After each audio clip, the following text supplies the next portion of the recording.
सवाल पार्लियामेंट से ये है कि जब आपने जनरल बाजवा को एक्सटेंशन दी, किसी एक जमात की बात नहीं मैं कर रही, हमने देखा सारी जमातें पार्लियामेंट में मौजूद थी, जब आपने उसको एक्सटेंशन दी तो उस वक्त पार्लियामेंट की बालादस्ती का सवाल क्यों नहीं उठा? जब आपने गैर कानूनी तौर पे बुनियादी इंसानी हकूक के खिलाफ आप लोगों ने फौजी अदालतें बनाई तो तब पार्लियामेंट की बालादस्ती की बात उधर क्यों नहीं हुई? और हमारे बड़े बड़े अकाबरीन जो थे उन्होंने कहा कि हमने रोते हुए दस्तखत किए, तो मुझे आज तक उन आंसुओं पे भी अफसोस है। आर्टिकल 224 का ये कत्ल है और हम डिमांड करते हैं पार्लियामान से कि वो संजीदगी का मुजाहरा करे और इलेक्शंस की तरफ जाएं, क्योंकि कभी भी जो जमहूरी और सियासी लोग हैं वो इलेक्शन से फरार हासिल नहीं करते। साथ की और पाकिस्तान के अवाम वो 70 साल से वो जद्दोजहद कर रहे हैं ताकि पाकिस्तान के अंदर जो स्टेट विद इन स्टेट का कॉन्सेप्ट है हम उसका मुकाबला कर सकें, हम उसके खिलाफ मुजामत करें।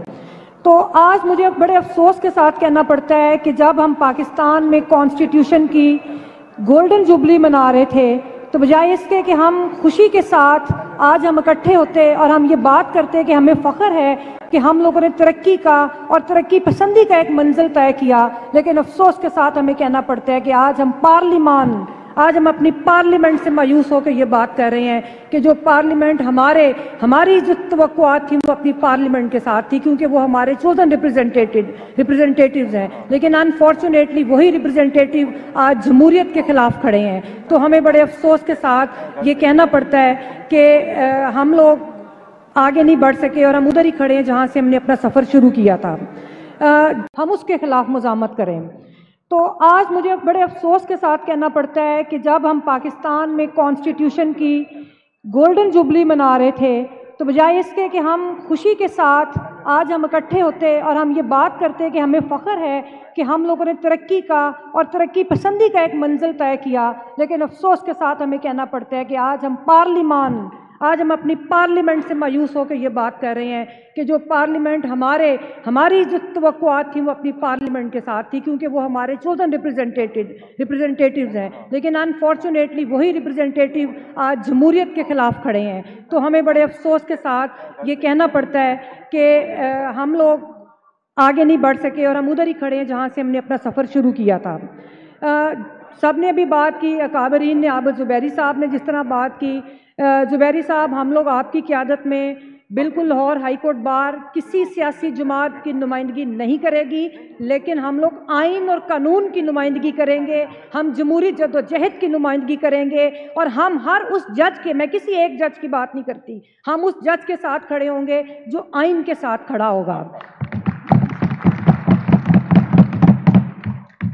बस मैं आखिर में एक सिर्फ तवज्जो दिलाऊंगी अपनी पार्लियामान की कि एक कॉन्सेप्ट मुझे बड़ी एम्बिग्युइटी उसमें क्रिएट की जाती है कि जी पार्लियामान सुप्रीम है जबकि पाकिस्तान में कॉन्स्टिट्यूशन सुप्रीम है। पार्लियामान बहुत मुकद्दस है हमारे लिए, लेकिन हमें कभी कभी पार्लियामेंट से भी सवाल करना पड़ता है कि जब आप अपनी पालादस्ती की बात करते हैं तो मैंने देखा कि जब भी हम एक स्टेटस को के खिलाफ लड़ते हैं तो पार्लियामेंट खड़ी होती है कि जी मैं बालादस्त हूँ। मेरा सवाल पार्लियामेंट से ये है कि जब आपने जनरल बाजवा को एक्सटेंशन दी, किसी एक जमात की बात नहीं मैं कर रही, हमने देखा सारी जमातें पार्लियामेंट में मौजूद थी, जब आपने उसको एक्सटेंशन दी तो उस वक्त पार्लियामेंट की बालादस्ती का सवाल क्यों नहीं उठा? जब आपने गैर कानूनी तौर पे बुनियादी इंसानी हकूक के खिलाफ आप लोगों ने फौजी अदालतें बनाई तो तब पार्लियामेंट की बालादस्ती की बात उधर क्यों नहीं हुई? और हमारे बड़े बड़े अकाबरीन जो थे उन्होंने कहा कि हमने रोते हुए दस्तखत किए, तो मुझे आज तक उन आंसुओं पे भी अफसोस है।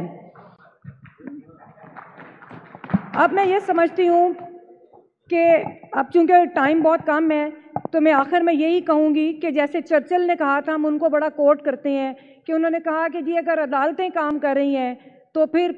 फिर हम लोग शिकस्त हमें जंग में नहीं होगी। तो उन्होंने ये तो नहीं पूछा था कि क्या पार्लियामान काम कर रही है कि नहीं। तो एक सिग्निफिकेंस है एक अदारे की, और उस अदारे ने भी हमने ये देखा तारीखी तौर पे, अभी जिक्र किया हमारे साथियों ने, राजा साहब ने भी जिक्र किया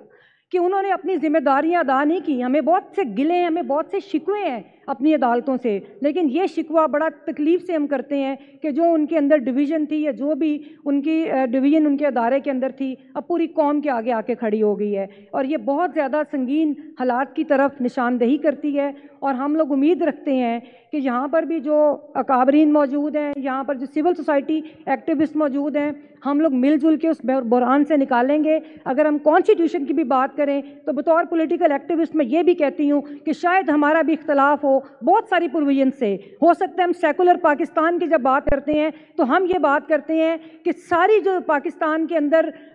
जो मिनॉरिटीज़ हैं उनकी रिस्पेक्ट होनी चाहिए, लेकिन हमने हमेशा जद्दोजहद का रास्ता अपनाया। हमने कभी ये नहीं कहा कि जो आईनी फैसले हैं जिस तरह पार्लियामेंट ने किया तो वो उस पर हमें बड़ा अफसोस है। और हम ये तवक्को करते हैं कि आप जिस तरह दो